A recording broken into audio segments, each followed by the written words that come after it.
Hello everyone, welcome back to our channel. This is Inajeen here, a trainer and a counselor. जब कभी भी हम depression का नाम सुनते हैं तो हमारे दिमाग में एक इमेज बनती है, एकदम उदास सा, रोता हुआ, थका हुआ, पूरी तरह से टूट चुका हुआ इंसान। लेकिन क्या हमेशा डिप्रेशन ऐसा दिखता है? बिल्कुल नहीं। इनफैक्ट डिप्रेशन हमेशा दिखता ही नहीं है, वो कहीं ना कहीं अंदर छुपा होता है, किसी की स्माइल के पीछे तो किसी के काम के पीछे, किसी की भाग दौड़ के पीछे। तो आखिर कैसे हम लोग पता लगाए कि वो इंसान डिप्रेस्ड है? तो ऐसे कुछ साइलेंट साइंस जो आज के इस वीडियो में हम जानने वाले, जिससे आप ये जज कर सकते हैं कि कोई इंसान डिप्रेशन में है या नहीं। तो सबसे पहले जानने के लिए आप लोगों को हमारे चैनल को सब्सक्राइब करना है और बेल बटन पर क्लिक करना है।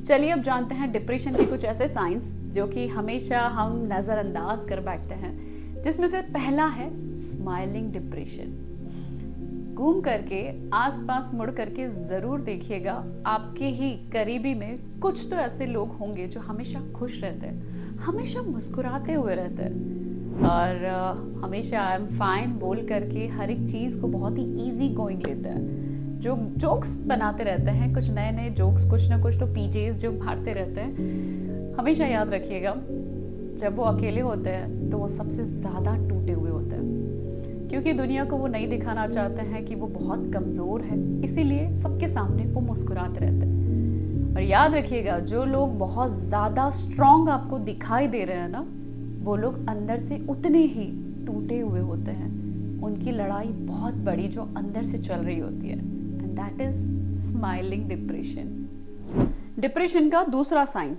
That is overworking. ये वो लोग होते हैं जो पूरे दिन भर में अपने आप को बिजी रखते हैं, और वो बिजी इसलिए रखते हैं कि अगर इन केस वो थोड़े से भी फ्री हो जाएंगे तो शायद उन्हें फील करना पड़ेगा, और वो फीलिंग, वो थिंकिंग, वो थॉट प्रोसेस या फिर उनके अंदर जो चल रहा है उसे जब वो महसूस करेंगे तो शायद उन्हें बहुत पेन फील होगा, और उसी पेन से भागने के लिए वो पूरे दिन भर में अपने आप को बिजी रखते हैं। लोगों को तो दिख रहा है कि वो बंदा बहुत हार्ड वर्किंग है, लेकिन वो अंदर से कितना कितना टूटा हुआ है ये कोई नहीं जानता। सो डेफिनेटली ऐसे लोग अपने आप में बहुत ज़्यादा स्ट्रांग आपको दिखाई देंगे, बहुत डेडिकेटेड दिखाई देंगे, लेकिन उसका दूसरा रीज़न ये भी है कि वो लोग अंदर से कहीं ना कहीं अपने इमोशंस को, कहीं ना कहीं अपनी फीलिंग्स को दबा करके बैठे हुए हैं। डिप्रेशन का तीसरा साइन आइसोलेशन। हालांकि हम लोगों ने कोरोना में बहुत सीखा है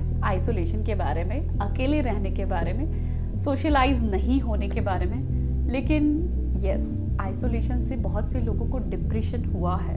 कोरोना में हमने समझा था ये बात, लेकिन अभी भी इस वक्त भी बहुत सारे ऐसे आपके आसपास ऐसे कुछ लोग होंगे जो शायद अकेला रहना ज़्यादा पसंद करते हैं।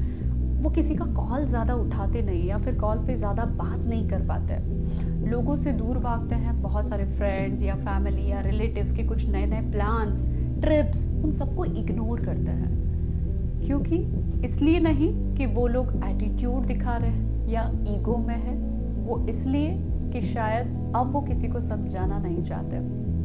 ऐसा हो सकता है कि उन्होंने बहुत बार बहुत से लोगों के बीच टाइम बिता करके शायद अपने आप को अकेला ही पाया, इसलिए अब उन्हें ऐसा लगता है कि अभी उनको कोई समझेगा नहीं, तो इसीलिए वो धीरे धीरे धीरे धीरे लोगों से दूर होने लगते हैं। नाउ डिप्रेशन का चौथा sign that is irritability. Okay, what is it? हर छोटी छोटी बात पे गुस्सा आ जाना।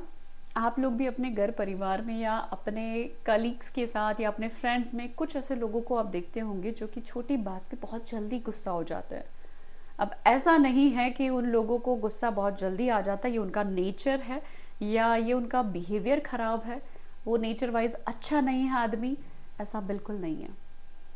क्योंकि उसे कोई समझने वाला नहीं है, या फिर वो अपनी फीलिंग्स को शेयर नहीं कर पा रहा है। उस बंदे ने कई बार कोशिश करी होगी अपनी फीलिंग्स को शेयर करना, लेकिन वो नाकामयाब रहा, और उसी की वजह से वो फीलिंग्स और वो इमोशंस उसके माइंड के अंदर भरता चला गया। अब वो इमोशंस निकलता है इरिटेशन के रूप में। सो कम ऑन, अगर कोई आपसे चिढ़ करके जवाब दे रहा है या फिर कोई आपसे बदतमीजी कर रहा है, सो प्लीज़ ये बदतमीजी नहीं है, ये उसका इमोशनल एग्जॉशन है जो अभी निकल के आ रहा है। सो सिंपली अगर इन 4 चीज़ों में से कोई भी ऐसी चीज़ आपके साथ भी हो रही है, या फिर आप अपने आसपास के लोगों में किसी के पास भी ऐसे कोई साइंस अगर आप देख पा रहे हैं, तो आप लोगों से एक छोटी सी रिक्वेस्ट है, कम ऑन, सबसे पहले उसे समझना शुरू करिए। दूसरा, उसे सुनना शुरू करिए। उस आदमी का शायद अंदर का कुछ तो ऐसा इमोशन है जो अंदर दबे जा रहा है, वो कुछ कहना चाहता है, वो कह नहीं पा रहा, तो उसके इमोशन को सुनना ज़रूर शुरू करें। अगर वो आपसे शेयर नहीं कर रहा तो उसे ज़रूर एक प्रोफेशनल हेल्प ज़रूर प्रोवाइड करें। या फिर अगर आप भी इन सब चीज़ों से गुजर रहे हैं, तो मैं आप लोगों को एक सजेशन ज़रूर देना चाहूँगी कि कोई ना कोई ऐसा आपकी ज़िंदगी में व्यक्ति होगा जिसके साथ बैठ करके आप ये सारी बातों पे विचार विमर्श कर पाएँ, जिनके साथ आप अपने दिल का सारा हाल आप बयां कर पाएँ। अगर लंबे तरीके से आपने इस डिप्रेशन को लिया, या फिर इस तरीके से जीना, आप अंदर से खाली है, चेहरे पे स्माइल है, आप अंदर से बहुत एग्जॉस्टेड हैं, दूसरों पे इरिटेशन है, अगर आप बहुत ज़्यादा खुद को बिजी भी रख रहे हैं, या किसी भी टाइप का आइसोलेशन भी है, सो कम ऑन, अगर आप इस तरीके से ज़िंदगी जिएंगे तो रियली आई मस्ट टू से कि इस ज़िंदगी का कोई मीनिंग नहीं निकलेगा। इस धरती पर उस ऊपर वाले ने बहुत खूबसूरत रचना जो की है वो है इंसान की, और इस इंसान की रचना के अंदर सबसे पावरफुल अगर कोई पार्ट हमारे अंदर दिया है, दैट इज़ आवर माइंड। और जिस तरीके से हमारा बॉडी डिज़र्व करता है एक डॉक्टर, हमारा बॉडी डिज़र्व करता है केयर करना, सो उसी तरीके से हमारा माइंड भी डिज़र्व करता है केयर। सो अगर आपको लगता है कि किसी भी टाइप का डिप्रेशन आपको है, सो प्लीज़ अपने मेंटल हेल्थ को केयर की ज़रूरत है, और उस केयर के लिए चाहे जो आपको करना पड़े, come on, do it. Thank you.